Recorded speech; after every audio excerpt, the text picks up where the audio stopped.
آئین واضح طور پر کہتا ہے کہ جب اسمبلیاں تحلیل ہوں گی تو 90 دن کے اندر الیکشن ہوں گے، اور اسمبلیاں تحلیل کی گئی تھیں۔ اگر وقت پورا کیا جاتا تو پھر 60 دن کے اندر الیکشن ہونے تھے، لیکن 90 دن کے اندر کسی صورت بھی الیکشن ہوتے نظر نہیں آ رہے۔ آج تو چیف جسٹس آف پاکستان قاضی فائزہ صاحب نے بھی بڑے اہم ریمارکس دیے ہیں اسی کیس میں، جس میں 90 دن کے اندر الیکشن کی درخواست کی گئی۔ تو انہوں نے کہا کہ 90 دن کے اندر تو ممکن نہیں ہے، کوئی ایسی بات کیجئے جو حقیقت پسندی پر ہو، یعنی جو ممکن ہو، یہ بات کی۔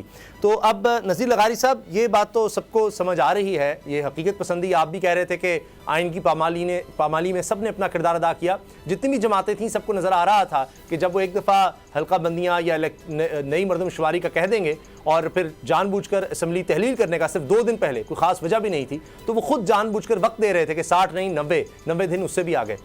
تو یہ تو لگ رہا ہے کہ خود سب کچھ کیا گیا۔ امین مقام صاحب نے ہمیں جوائن کیا ہے، مسلم لیگ نون کے سینئر رہنما خیبر پختونخوا سے تعلق۔ امین مقام صاحب، آپ کیا سمجھتے ہیں، یہ 90 دن کے اندر اب الیکشن نہیں ہو سکتے؟ چیف جسٹس نے بھی کہہ دیا ہے، تو نون لیگ تو پہلے کہہ رہی تھی جنوری فروری سے پہلے نہیں ہو سکتے الیکشنز، تو آپ کب دیکھ رہے ہیں ویسے؟ یار یہ نہ نون لیگ کی بات ہے نہ کوئی اور پارٹی کی بات ہے، یہ ایک الیکشن کمیشن کا کام ہے اور ایک آئین اور قانون کے تحت ہونا ہے۔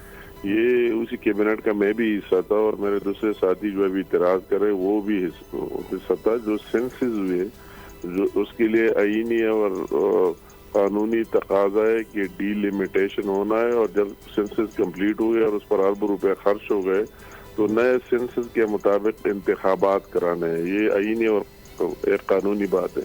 اگر الیکشن کمیشن یہ نہ کرا دے اور پرانے حلقہ بندیوں پر چلے اور کل کوئی بھی عدالت میں جائے تو جو کچھ ہو گیا سب کچھ نل اینڈ وائڈ ہوگا۔ تو یہ الیکشن کمیشن کی بات ہے اور ایک آئینی اور قانونی بات ہے جو انہوں نے ساتھ لی، اور نئے حلقے بند کیے اور پھر اس پر لوگ اعتراضات کر رہے 30 تاریخ تک، اور پھر آگے ہائی کورٹ میں جائیں گے، سپریم کورٹ میں جائیں گے، جو بھی ہے۔ تو اس کے مطابق انہوں نے پھر اپنا سارا حساب کتاب کر کے 15 جنوری کا ڈیٹ دیا۔ یہ نہ نون لیگ کی ڈیمانڈ پر آگے کیے، نہ کسی اور لیگ کی ڈیمانڈ پر پیچھے کر سکتا ہے۔ یہ ایک آئینی اور قانونی بات ہے۔ لیکن اگر آئینی اور قانونی بات الیکشن کمیشن کا اختیار ہے سر، تو اگر 2024 میں بھی الیکشن نہیں کرواتا الیکشن کمیشن تو پھر نون لیگ کیا کرے؟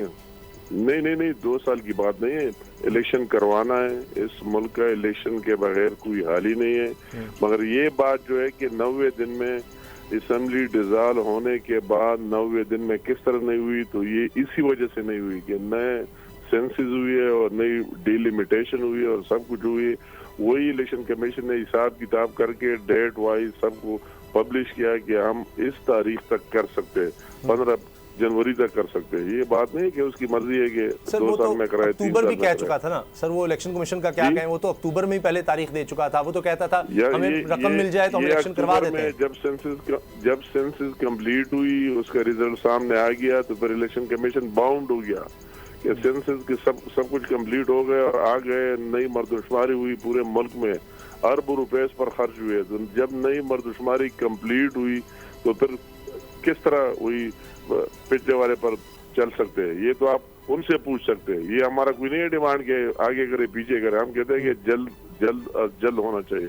پی ملن کی بھی ڈیمانڈ ہے اور بار بار، مگر کوئی اور حل ہے ہی نہیں ان کے پاس، اس لیے وہی ڈیٹ دیا ہے۔ جی اچھا، اب جب الیکشن ہوتے ہیں تو آپ خیبر پختونخوا میں کیا دیکھ رہے ہیں؟ کیا فضل الرحمان صاحب JUI کے ساتھ اتحاد، سیٹ ایڈجسٹمنٹ کا کوئی امکان ہے؟ نہیں، مطلب یہ سیاست میں کوئی بات اس طرح نہیں ہے، حرف آخر ہم اس طرح کوئی براڈ لیول پر نہیں کہہ سکتے کہ کس کے ساتھ اتحاد ہوگا نہیں ہوگا، مگر وہ سیٹ ٹو سیٹ ایڈجسٹمنٹ ہو سکتی ہے۔ جو ہمارے ڈسٹرکٹس کو ہم نے اختیار دیا ہے کہ آپ دیکھ لیں جن اضلاع میں ایک دوسرے کے ساتھ ہو سکتے تو ہونی چاہیے۔ اس طرح نہیں ہو سکتا کہ ہم اوپر سے آرڈر کریں اور سیٹیں تقسیم کریں، اسی طرح کوئی اتحاد نہیں ہوگا۔ یہ ڈیپینڈ کرتا ہے ان اضلاع پر۔ اگر وہ اضلاع کی لیڈرشپ ہماری چاہے اور ایک دوسرے کے ساتھ بیٹھ سکتے تو کوئی اعتراض نہیں۔ اور امیر مقام صاحب، شاہد خان عباسی صاحب نے تو کہہ دیا تھا وہ ویلکم کرنے نہیں آئیں گے میاں نواز شریف صاحب کو، لیکن کیا مہتاب عباسی صاحب، اقبال زفر جھگڑا صاحب، یہ خیبر پختونخوا سے بڑے نام ہیں، یہ بھی ابھی تک ناراض ہیں؟ تو اس کی اپنے ایک میں یہ آپ ان بڑے ناموں سے پوچھ سکتے ہیں کہ آپ کو نواز شریف نے کیا کچھ نہیں دیا۔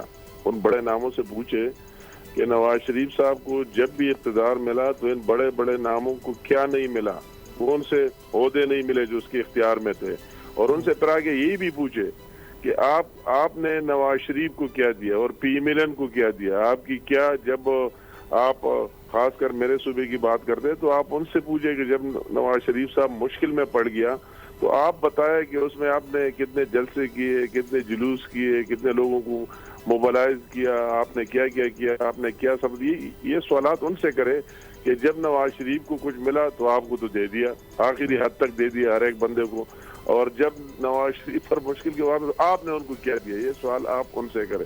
بہرحال یہ آپ نے کل دیکھ لیا، آپ کے پی کے کی بات کرتے تو ماشاءاللہ میں سب سے پہلے اللہ تعالیٰ کا شکریہ ادا کرتا ہوں، اور پھر کے پی کے کی عوام کا کہ کل آپ نے قائد کے استقبال کے لیے جس طرح نکل آئے وہ آپ پوچھ لیں، آپ کی میڈیا بھی تھی اور سارے لوگ بھی تھے اور پورے پاکستان اور دنیا دیکھ رہی تھی کہ ایک عوام کا ایک سمندر تھا، جس طرح وہ نکل آئے ہر ایک انٹرچینج سے، ایک جگہ سے نہیں، پشاور سے شروع کر کے ہزارہ تک جگہ جگہ وہ سوات کی ذکر کرے، مردان پورے ملک سے لوگ لائے گئے، آگے کرے، اور پورے ملک میں لوگ نکل آئے، پورے ملک میں لوگ نکل آئے، اور جب ہم آگے گئے اور ہم نے لوگوں کا کوئی جذبہ اور ولولہ دیکھا تو اس کا کبھی اپنے سیاسی کیریئر میں دیکھی نہیں۔ اور آپ نے خصوصاً کے پی کی بات کی تو میں کے پی کیا کہتا ہوں کہ جو ٹرین میں بھی لوگ گئے رات کو اتنے جذبے ولولے سے، اور پھر بسوں کی بہت بڑی تعداد لوگ آئے تو ریکارڈ پر ہے۔ اگر آپ کو یہ ویڈیو پسند آئی تو سبسکرائب کریں اور بیل پر کلک کریں۔ سبسکرائب کریں اور بیل دبائیں تاکہ کوئی خبر رہ نہ جائے۔